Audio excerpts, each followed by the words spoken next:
So hello dear student, तो स्वागत है आपका आज के हमारे बेहतरीन से वीडियो में, जहां पर मैं लेके आ गया हूं हमारी rapid revision series of most important question के वीडियो नंबर 2 को, जिसमें हम साइंस के चैप्टर नंबर 2 जिसका नाम है एसिड बेस एंड सॉल्ट, उसके सारे मोस्ट इंपोर्टेंट क्वेश्चन को यहाँ पर एक्सप्लेन करने वाले हैं। जी हाँ दोस्तों, यहाँ पर आपको फिर से आंसर्स भी आपको मिलने वाले हैं, तो बने रहिए हमारे वीडियो के साथ। चलते हैं हमारे पहले नंबर के क्वेश्चन पर। पहला नंबर का क्वेश्चन क्या बोलता है भैया, उस पर बढ़ते हैं हम आगे। Difference between acids and bases with example. तो सबसे पहले मोस्ट इंपोर्टेंट क्वेश्चन यहाँ पर आता है हमारे चैप्टर नंबर 2 का, जिसमें हमें एसिड और बेसेस में डिफरेंस बताना एग्जांपल के साथ हुए। तो पहले समझते हैं एसिड्स। एसिड्स की डेफिनेशन यहाँ पर क्या है, इसको देखते हैं। Acids are those substances when it dissolved in water it break down and gives hydrogen ions. Acid वह सब्सटेंस होते हैं जो पानी के अंदर डिसॉल्व होकर वहां ब्रेक डाउन हो जाते हैं, किसमें? H प्लस आयन में, H पॉजिटिव आयन में ब्रेक डाउन हो जाता है। बिल्कुल दोस्तों, यहाँ पर आप रिएक्शन देख सकते हैं।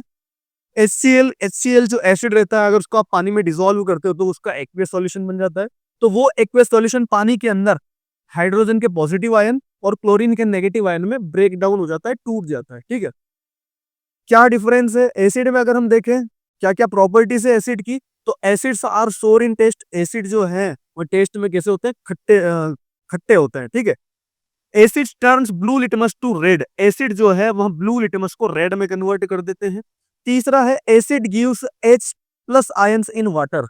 पानी के अंदर जो आपके एसिड होते हैं, अम्ल होते हैं, वह H पॉजिटिव आयन देते हैं। ठीक है। It's pH is less than 7। PH scale में अगर इसकी वैल्यू की बात की जाए तो इसकी वैल्यू होती है लेस देन 7, यानी कि 7 से कम। कुछ एग्जांपल यहाँ पर हम देख लेते हैं। स्ट्रॉन्ग एसिड है यहाँ पर hydrochloric acid HCl, H2SO4, sulphuric acid, और यहाँ पर एसिटिक एसिड CH3COOH। ठीक है, बढ़ते हैं बेस की तरफ। इसकी डेफिनेशन देखते हैं सबसे पहले। Bases are those substance when it dissolve in water it break down and gives hydroxyl or hydroxide ions. Bases ऐसे सब्सटेंस होते हैं जिनको कि अगर हम पानी में डिसॉल्व करते हैं, पानी के अंदर घोलते हैं, तो यह ब्रेक डाउन होकर टूट कर किसमें टूटते हैं भैया? हाइड्रोक्सिल और हाइड्रोक्साइड आयंस में टूट जाते हैं, OH नेगेटिव आयंस में टूट जाते हैं। रिएक्शन देखिए, सोडियम हाइड्रोक्साइड अगर उसका एक्वियस सॉल्यूशन ले पानी में घुला हुआ, तो किसमें किसमें टूटता है? सोडियम के पॉजिटिव आयन और हाइड्रोक्साइड आयन में। ठीक है, OH नेगेटिव आयन में। आगे देखते हैं प्रॉपर्टीज क्या है बेसिस की। Bases are bitter in taste. हमारे जो एसिड्स थे वहाँ टेस्ट में खट्टे थे, और यहाँ टेस्ट में कड़वे या कसेले होते हैं। ठीक है, बेसिस यानी क्षार, तो क्षार जो रहेंगे आपके वहाँ टेस्ट में कड़वे या कसेले होंगे। Bases turns red litmus to blue. Base जो होंगे वह क्या करेंगे? रेड लिटमस को, लाल लिटमस पत्र को नीले में कन्वर्ट कर देंगे। ठीक है। अच्छा, इनकी कोई ट्रिक भी है क्या लर्न करने की? वो ट्रिक मैं भी आपको बता देता हूँ इसके बाद में। Bases gives OH minus ions in water. Acids दे रहे थे H पॉजिटिव आयन, और यहाँ पर देते हैं OH नेगेटिव आयन। कौन? Basis. It's the pH is greater than 7। इसका पीएच कितना था? Less than 7। लेकिन यहाँ पर बेस का जो पीएच है यह होता है ग्रेटर देन 7, 7 से ज्यादा। कुछ एग्जांपल देख लेते हैं। Sodium hydroxide NaOH, potassium hydroxide KOH, और कैल्शियम हाइड्रोक्साइड CaOH2। जी हाँ, कैल्शियम हाइड्रोक्साइड वही है जिसको हम बोलते हैं स्लैग्ड लाइम, जिसको आप व्हाइट वॉशिंग के लिए इस्तेमाल करते हो। ठीक है। अब मैं आपको बता देता हूँ कि सर ये कलर जो चेंज होता है इसको हम कैसे लर्न करें। तो एसिड के लिए देखो, एसिड के लिए मैं आपको बताता हूँ ABR। एसिड जो है वहां ब्लू लिटमस को रेड में कन्वर्ट करता है, ABR। ठीक है। हिंदी मीडियम वाले भी कैसे लर्न कर सकते हैं? यहाँ देखो, यहाँ लिख देता हूं मैं अनिल। ठीक है, अनिल। तो अ से आपका आ जाएगा अम्ल, नी से आ जाएगा नीला, और ल से आ जाएगा लाल। तो अम्ल जो है वहां नीले लिटमस को लाल में कन्वर्ट कर देता है। ठीक है। ये अगर ABR है तो बेसिस क्या करते हैं? Bases convert red litmus to blue, BRB। इस प्रकार से आप इनको याद रख सकते हो। उम्मीद करता हूं आपको एसिड और बेसिस की डेफिनेशंस और इनमें डिफरेंस समझ में आया होगा। नीचे मैंने कुछ हाईलाइट करके रखा हुआ है। डाइल्यूशन। डाइल्यूशन क्या होता है? Dilution decreases the concentration of the acid और बेस इन द सॉल्यूशन। अगर किसी सॉल्यूशन में आपको एसिड और बेसिस के कंसंट्रेशन को कम करना है, तो आपको क्या करना पड़ेगा? डाइल्यूशन को डिक्रीज करेगा। डाइल्यूशन क्या करेगा? उसको डिक्रीज करेगा। This is achieved by adding water. और डाइल्यूशन को कैसे अचीव किया जाता है? पानी को ऐड करके। ठीक है। एक्चुअल में पानी को ऐड नहीं किया जाता है, पानी में एसिड या बेस को ऐड किया जाता है। ठीक है, पानी में हम एसिड या बेस को ऐड करते हैं। आगे बढ़ते हैं, आगे बढ़ते हैं क्वेश्चन नंबर 2 पर। क्वेश्चन नंबर 2 यहाँ पर क्या है, what are strong acid and weak acid, strong base and weak base. तो सबसे पहले हम स्ट्रॉन्ग एसिड और वीक एसिड को समझ लेते हैं। स्ट्रॉन्ग एसिड क्या होता है और वीक एसिड क्या होता है। डेफिनेशन है स्ट्रॉन्ग एसिड की, a strong acid is an acid that completely break down dissociates in water and gives lots of hydrogen ion. Strong acid जिनको हम बोलते हैं, है ना, स्ट्रॉन्ग एसिड यहाँ पर प्रबल अम्ल बोलते हैं इसको हम, प्रबल अम्ल। तो प्रबल अम्ल या फिर स्ट्रॉन्ग एसिड क्या होते हैं, स्ट्रॉन्ग एसिड वह एसिड होते हैं जो किसी सॉल्यूशन में कंप्लीटली ब्रेक डाउन हो जाते हैं, यानी पूरी तरह टूट जाते हैं। उनको हम बोलते हैं क्या, उनको हम बोलते हैं स्ट्रॉन्ग एसिड। और कंप्लीटली टूट कर क्या देंगे, H प्लस आयन देंगे और ज्यादा मात्रा में देंगे, है ना। जो कंप्लीटली किसी सॉल्यूशन में टूट कर ज्यादा मात्रा में H पॉजिटिव आयन दे, उनको हम बोलेंगे स्ट्रॉन्ग एसिड। एग्जाम्पल क्या है, hydrochloric acid, sulphuric acid H2SO4, nitric acid HNO3। आते हैं वीक एसिड पर, ठीक अपोजिट, यहाँ ज्यादा मात्रा में हाइड्रोजन आयन दे रहे थे, यहाँ लेस मात्रा में देंगे, कम मात्रा में देंगे, ठीक है। A weak acid is an acid that partially breaks down in water.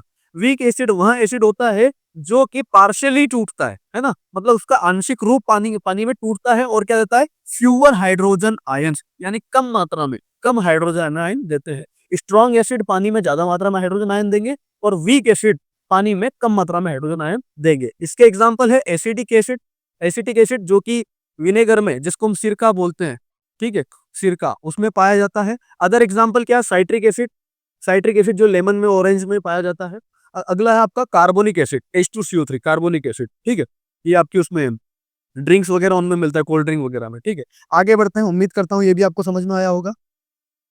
Next अगला क्वेश्चन यहाँ पर है हमारा, strong base and weak base. Strong acid और वीक एसिड तो हमने समझ लिया, अब यहाँ पर है स्ट्रॉन्ग बेस। तो स्ट्रॉन्ग बेस क्या होता है, strong bases are those substances when they dissolved in water it breaks down and gives lots of hydroxyl or hydroxide ion.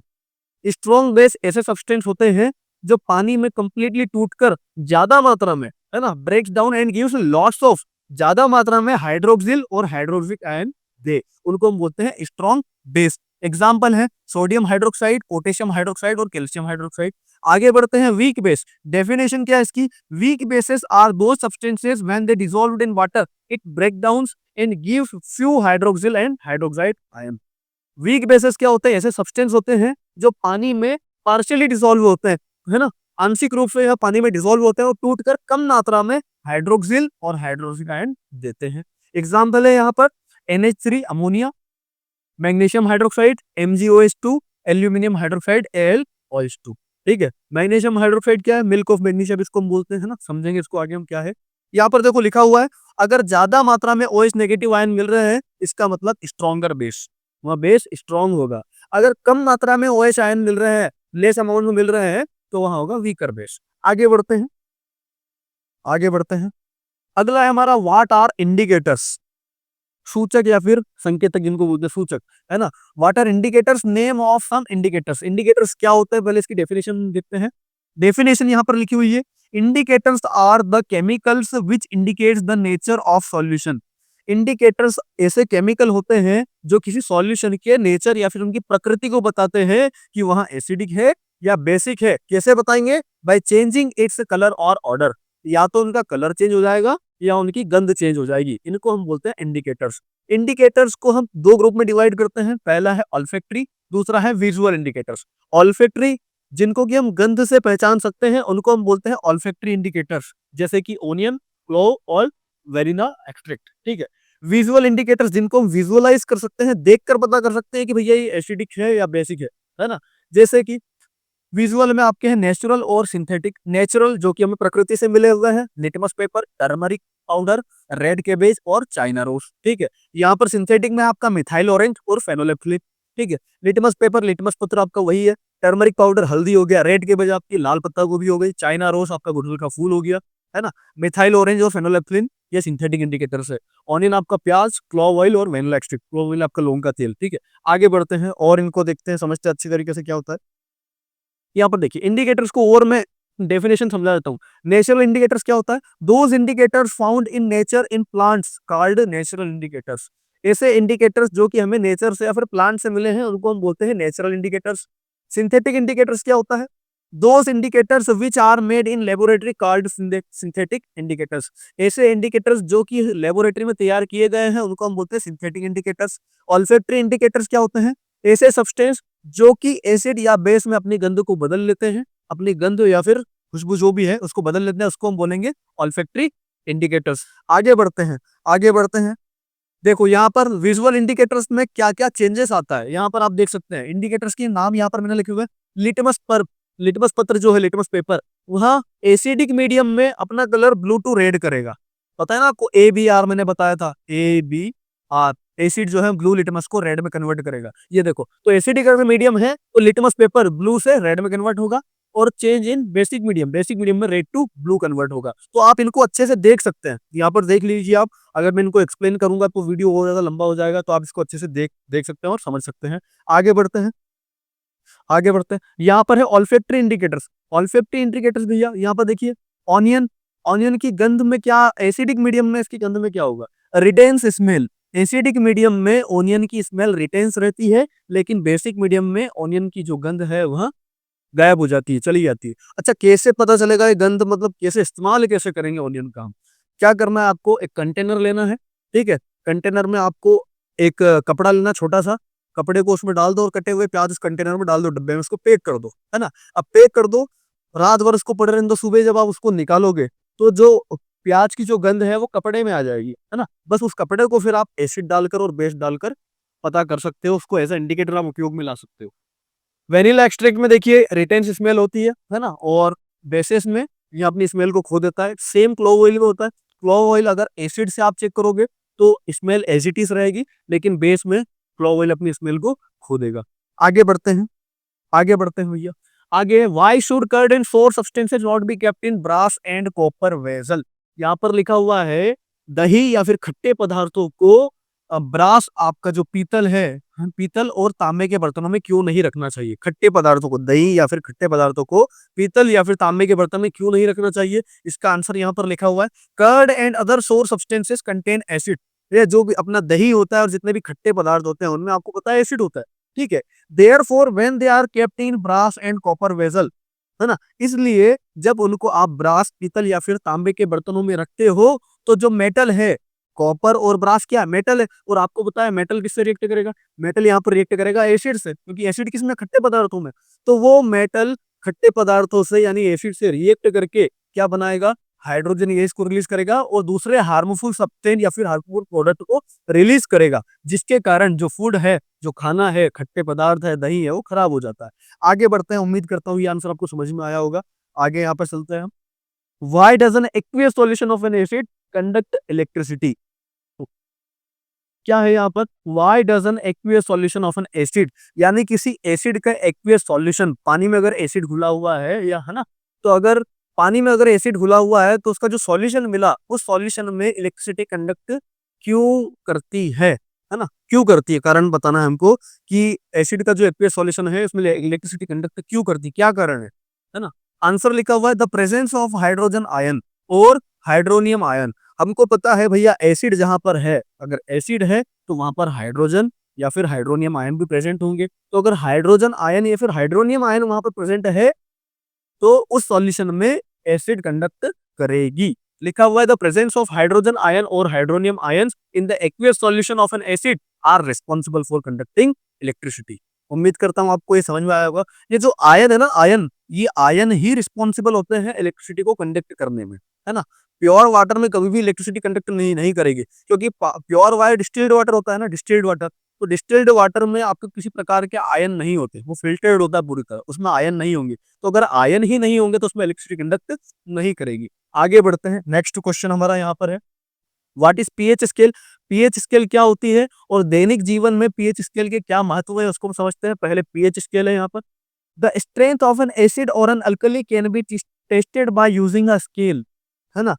किसी एसिड में और किसी बेस में, किसी एसिड और किसी बेस में हम किसकी स्ट्रेंथ को चेक करते हैं? हाइड्रोजन आयन की, है ना। किसी एसिड में या फिर किसी बेस में जो हाइड्रोजन आयन की जो स्ट्रेंथ है उसको मेजर करने के लिए एक स्केल आती है, कंसंट्रेशन को मेजर करने के लिए एक स्केल आती है, उसी स्केल को हम बोलते हैं पीएच स्केल। जिसमें वैल्यू होती है 0 से लेकर 14 तक। आप यहाँ पर नीचे देख सकते हो 0 से लेकर 14 तक यहाँ पर वैल्यू यहाँ पर दी गई है। तो यहाँ मेजर करेगी हाइड्रोजन आयन की स्ट्रेंथ को, किसी सॉल्यूशन में, किसी विलयन में कितनी मात्रा में हाइड्रोजन आयन है या नहीं है, कितनी कम मात्रा में है, उस स्ट्रेंथ को मेजर करने के लिए पीएच स्केल होती है। ठीक है, पीएच स्केल, पीएच जहां पर पी का मतलब होता है पोटेंस, पोटेंस एक जर्मन वर्ड है, इसका मतलब होता है पावर, है ना, और एच फॉर हाइड्रोजन। तो आप समझ गए होंगे, पीएच स्केल हाइड्रोजन की पावर को बताती है, यानी हाइड्रोजन की स्ट्रेंथ को बताती है। इंपॉर्टेंस क्या है पीएच के डेली लाइफ में, यहाँ पर देखिए, living beings carry out their metabolic activities within optimal pH range. भैया जितने भी लिविंग बींग्स होते हैं, जीवाश्म होते हैं, जीवित प्राणी होते हैं, उनका उनकी जो बॉडी वर्क करती है ना, वो जो अपनी एक्टिविटीज को कैरी करते हैं, अपनी एक्टिविटीज करते हैं, वो मेटाबॉलिक एक्टिविटीज, वह एक ऑप्टिकल पीएच रेंज के बीच में करते हैं। यानी एक निश्चित पीएच रेंज होती है, उसके अंतर्गत ही उनको काम करना पड़ता है ना, काम होता है उनका। अगर पीएच ज्यादा बढ़ गया तो भी उन ऑर्गेनिज्म को प्रॉब्लम हो जाएगी, अगर पीएच घट गया तो भी उन ऑर्गेनिज्म को प्रॉब्लम हो जाएगी। फॉर एग्जाम्पल पानी, पानी का पीएच अगर ज्यादा या कम हो गया तो उसमें रहने वाले जो भी प्राणी है, फिश है ना, जो भी है उसके, तो उनको प्रॉब्लम आ जाएगी। For the good production in agriculture, agriculture में यानी कृषि में अच्छी पैदावार के लिए, अच्छे उत्पादन के लिए भी प्लांट्स को एक स्पेसिफिक पीएच में रेंज रेंज में काम करना होता है। जो पौधे हैं उनका भी एक स्पेसिफिक पीएच होता है। जैसे सॉइल, सॉइल का पीएच होता है, तो सॉइल का पीएच अगर कम ज्यादा हुआ तो प्लांट्स की पैदावार, उसमें जो पैदावार होगा, प्रोडक्शन होगा, वह भी कम ज्यादा हो जाएगा। आगे बढ़ते हैं, आगे बढ़ते हैं भैया। नेक्स्ट क्वेश्चन, नेक्स्ट क्वेश्चन यहाँ पर है, how does tooth decay occur due to pH change. PH के चेंज होने के कारण दंत क्षय किस प्रकार होता है, कैसे होता है और इससे कैसे बचा जा सकता है, इसके बारे में यहाँ पर हम देखते हैं। Tooth decay due to pH change, pH के बदलने से टूथ डिके कैसे होता है, दंत क्षय कैसे होता है, वो हम देखते हैं। यहाँ पर आप देख सकते हो फोटो में दंत क्षय हो रखा है। When the pH level in the mouth falls below 5.5, tooth decay occur. आपको पता है भैया, हमारे मुंह का जो पीएच मान वह लगभग 5.5 से ऊपर ही रहना चाहिए। अगर अगर हमारे मुंह का जो पीएच लेवल है वह 5.5 से नीचे गिरता है तो टूथ डिके होता है भैया, दंत क्षय होता है। क्या होता है? दंत क्षय होता है। The neutral pH level is 7, जो न्यूट्रल पीएच लेवल होता है वह होता है 7। कितना होता है? 7। 7 पे चीजें न्यूट्रल होती है। So this will drop when acidic food and drinks are consumed. तो पीएच जो 7 होता है वो 7 से नीचे कैसे आता है? कारण क्या है? अगर आपने कोई एसिडिक, है ना, अगर आपने कोई एसिडिक फूड या ड्रिंक कंज्यूम किया है तो आपका जो पीएच 7 था वो 7 से घटकर नीचे आ जाएगा। और अगर वो 7 से नीचे आ गया तो आपको दंत क्षय हो सकता है। ठीक है, आगे बढ़ते हैं, कैसे बचा जा सकता है। तो इससे बचने का उपाय साधारण जो आप सभी करते हो, we should avoid acidic food and drinks. हमको ऐसे खाना और ऐसे पीने को अवॉइड करना है जो ज्यादा एसिडिक हो, जो ज्यादा अम्लीय हो। We should clean our teeth after taking meal. हमेशा भोजन ग्रहण करने के बाद में हमें अपने दांतों को साफ करना होता है। We should brush our teeth at bed time and in morning. जब हम सोते हैं उससे पहले और उठने के जस्ट बाद हमको हमारे दांतों को ब्रश करना है। बहुत बढ़िया, आगे बढ़ते हैं भैया। Tooth decay due to pH change, ये मैंने चेंज नहीं किया है यहाँ पर भैया। ठीक है, what is the role of pH in our digestive system. हमारे डाइजेस्टिव सिस्टम में, हमारे डाइजेस्टिव सिस्टम में पीएच का क्या मान है, क्या भूमिका है, उसको हम देखते हैं। ठीक है, अवर स्टमक प्रोड्यूसेस हाइड्रोक्लोरिक एसिड। आप सभी को पता है हमारा जो स्टमक होता है, पेट, वह हाइड्रोक्लोरिक एसिड को प्रोड्यूस करता है। It helps in the digestion of food without harming the stomach. वह क्या करता है, वह एसिड हमारे पेट को बिना नुकसान पहुंचाए हमारे खाने को क्या करता है, डाइजेस्ट करता है, डाइजेस्ट होने में मदद करता है। ठीक है, during indigestion the stomach produces too much acid in this cause pain and irritation. जब भी आपको इनडाइजेशन हो जाता है, अपच हो जाता है ना, उस कंडीशन में क्या होता है, हमारा जो पेट है वह बहुत ज्यादा मात्रा में एसिड को प्रोड्यूस करता है, ज्यादा मात्रा में एसिड प्रोड्यूस करता है।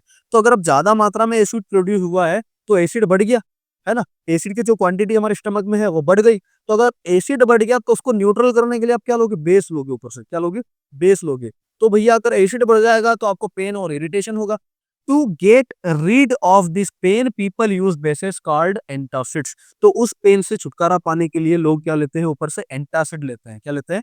एंटासिड लेते हैं। These antacids neutralise the excess acid. यह जो एंटासिड होते हैं हमारे पेट में जो एसिड बढ़ जाता है उसको न्यूट्रल कर देते हैं। क्या करते हैं? न्यूट्रल कर देते हैं। Magnesium hydroxide, milk of magnesia, a mild base is often used for this purpose. इस पर्पस के लिए मिल्क ऑफ मैग्नीशिया लिया जाता है। आप मार्केट में जाते हो, मेडिकल पे बोलते हो कि हमें एंटासिड दे दीजिए या फिर एसिडिटी के लिए कोई सायरप दे दीजिए, तो वो जो सायरप देते हैं तो सायरप में होता है milk of magnesia. Milk of magnesia यानी कि मैग्नीशियम हाइड्रोक्साइड। तो ये बेस होता है। क्या होता है? बेस। और आपको पता है जब भी एसिड बेस मिलते हैं तो चीजें न्यूट्रल हो जाती है। तो अगर एसिड बढ़ गया, आपने ऊपर से एंटासिड ले लिया जिसमें होता है बेस। क्या होता है? बेस होता है। और चीजें आपकी न्यूट्रल यानी पेट दर्द आपका गायब। आगे बढ़ते हैं। आगे बढ़ते हैं यहाँ पर। Right chemical formula and uses of the following. नीचे कुछ कंपाउंड दिए हुए हैं, इनका केमिकल फॉर्मूला और साथ में इनके यूजेस हमको बताना। पहला है बेकिंग सोडा। बेकिंग सोडा का जो फॉर्मूला होता है वह है NaHCO3, सोडियम हाइड्रोजन कार्बोनेट। इसके उपयोग क्या क्या भैया? Used in making baking powder. Baking powder बनाने में इसका उपयोग होता है। Used in soda acid fire extinguisher.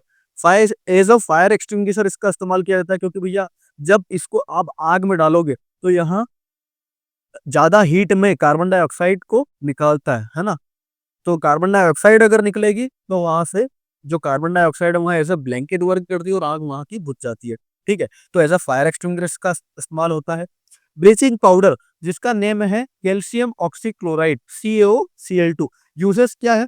Used in bleaching clothes and papers. Cloth को ब्लीच करने में और पेपर इंडस्ट्री में इसका उपयोग होता है। यूज्ड इन इंसेक्टिसाइड, जो आपके कीटनाशक होते हैं, दवाइयां जो खेतों में छिड़काव होता है उस इस पर्पस में इसका इस्तेमाल होता है। वॉशिंग सोडा क्या होता है? Na2CO3 10H2O, सोडियम कार्बोनेट और 10H2O यानी 10 मॉलिक्यूल पानी के भैया, है ना। यूजेस क्या है? ये इसका फॉर्मूला हो गया। Used in removing permanent hardness of water. पानी की परमानेंट हार्डनेस को रिमूव करने के लिए इसका इस्तेमाल होता है। Used in cleaning agent for domestic purposes, है ना। हमारे घरेलू उपयोग में हम साफ सफाई के लिए भी इसको इस्तेमाल करते हैं। ठीक है। Plaster of Paris. Plaster of Paris क्या होता है? इसको हम पीओपी भी बोलते हैं, शॉर्ट फॉर्म इसका पीओपी होता है। ठीक है। फॉर्मूला है कैल्शियम सल्फेट हेमीहाइड्रेट।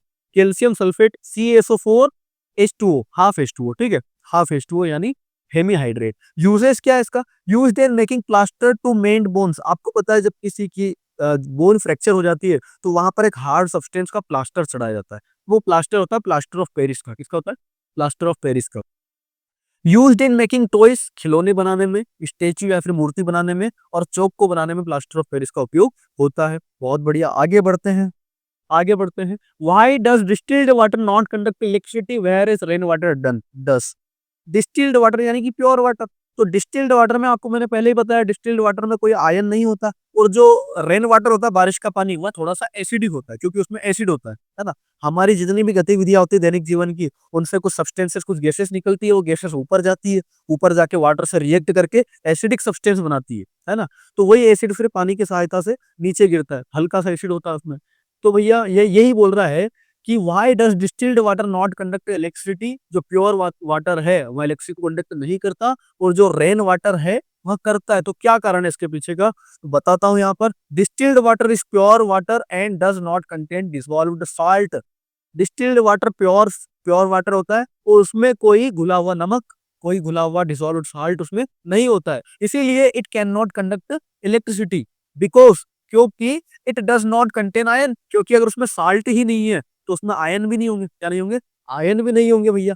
ठीक है। While rain water conducts electricity, जबकि जो रेन वाटर होता है वहां इलेक्ट्रिसिटी को कंडक्ट करता है, क्योंकि एज इट कंटेन्स आयंस, क्योंकि उसमें आयंस होते हैं। क्या होते हैं? आयंस होते हैं। Due to the presence of dissolved salt in it, क्योंकि उसमें डिसॉल्व्ड साल्ट होता है, घुला हुआ नमक होता है थोड़ा बहुत। ठीक है। अगला है एक्वारेजिया। एक्वारेजिया क्या होता है भैया? The fresh mixture of concentrated hydrochloric sulphuric acid and concentrated concentrated कौन सा? Nitric acid. ठीक है। क्या होता है? मिक्सचर, एक फ्रेश मिक्सचर है किसका? H2SO4 का और HNO3 का। अगर दोनों का एक मिक्सचर आपने ले लिया, मिक्सचर तो ले लिया लेकिन एक निश्चित अनुपात में आपको लेना है, इन द रेशियो ऑफ 3:1, है ना। अगर इस रेशियो में आपने दोनों का मिक्सचर ले लिया तो उससे जो कंपाउंड बनेगा उसको हम बोलेंगे एक्वारेजिया। क्या बोलेंगे? Aqua regia is called aqua regia. इसका इस्तेमाल कहाँ होता है? It is used to dissolved noble metals. इनको इसका उपयोग नोबल मेटल्स को डिसॉल्व करने में, जैसे कि गोल्ड और प्लेटिनम को पिघालने में या फिर डिसॉल्व करने में इसका उपयोग होता है। उम्मीद करता हूँ आपको ये आंसर्स भी समझ में आए होंगे, है ना? और बोर्ड के पॉइंट ऑफ व्यू से ये जितने भी आंसर्स मैं दे रहा हूँ, ये सारे बहुत ज़्यादा इंपॉर्टेंट है आप सभी के लिए। तो अच्छे से वीडियो को देखना, पूरे वीडियो को, और आंसर्स को समझ लेना। आगे है, plaster of Paris should be stored in moisture proof container, explain why, right it's equation and uses. भैया जो प्लास्टर ऑफ पेरिस है, पीओपी, है ना, उसको मॉइस्चर प्रूफ कंटेनर में क्यों रखा जाता है? ठीक है, उसके लिए इक्वेशन लिखना है ना? तो पहले देखते हैं कि भैया क्यों उसको रखा जाता है, उसमें क्यों रखा जाता है। Plaster of Paris should be stored in moisture proof container because it absorbs water from moisture and turns into a hard substance. भैया जो प्लास्टर ऑफ पेरिस होता है, प्लास्टर ऑफ पेरिस को अगर आपने खुला छोड़ दिया, तो खुला छोड़ने पर वह क्या करेगा, उसके सराउंडिंग से, उसके आसपास से वह मॉइस्चर को क्या कर लेगा, एब्जॉर्ब कर लेगा। और जैसे ही वह मॉइस्चर को एब्जॉर्ब करेगा, वाटर को एब्जॉर्ब करेगा, वहाँ हार्ड या फिर सॉलिड सब्सटेंस में कन्वर्ट हो जाएगा, है ना? यानी कि वह ठोस सब्सटेंस बन जाएगी। ठीक है, ये लिखा हुआ है, plaster of Paris should be stored in moisture proof container because it absorb water from moisture and turns into a hard substance. तो यह अपने आसपास के मॉइस्चर से वाटर को एब्जॉर्ब कर लेगा और एक हार्ड सब्सटेंस में कन्वर्ट हो जाएगा, जिसको हम बोलते हैं जिप्सम। उस हार्ड सब्सटेंस को बोलेंगे gypsum. The following reaction represent it, है ना? रिएक्शन क्या है इसके लिए, यहाँ पर देखिए, calcium sulphate CaSO4 half H2O plus 1:1/2 H2O। अगर इसको हम हीट करेंगे तो बनेगा कैल्शियम सल्फेट डाइहाइड्रेट। ठीक है, ये इसके लिए रिएक्शन है। अगर आपको रिएक्शन आती है तो ये रिएक्शन हमको लिखना है। यूजेस क्या है, used in making plaster to mend bones, भाई हड्डियों को जोड़ने के लिए ऐसे प्लास्टर्स का उपयोग किया जाता है। Used in making toys, statue and chop.